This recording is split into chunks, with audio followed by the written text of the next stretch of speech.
198 Irasonana. Jadi. Syederun sebanyak 450 calon siswa baru SMKN 1 Biren mengikuti seleksi tes potensi akademik atau TPA Sistem Komputer pada Senin 27 Juni 2022. Kegiatan seleksi ini dibagi menjadi 7 sesi, mulai dari pagi hingga sore hari yang per sesinya diisi sebanyak 70 peserta. Para orang tua calon siswa juga turut mendampingi dan menunggu di luar ruangan.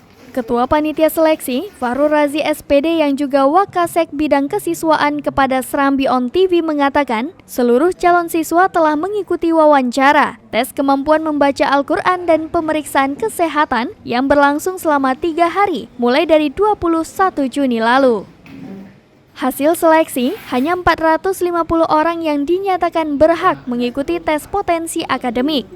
Selain dari Biren, calon siswa berasal dari kabupaten kota lainnya seperti Aceh Tengah, Bener Meriah, maupun Lok Semawe dan Aceh Utara. Kombinasi antara huruf dengan angka.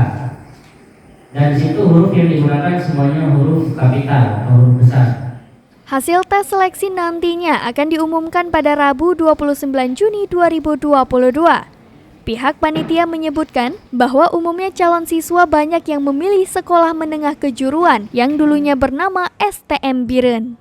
Dari Biren, Yusmandin Idris, Serambi On TV.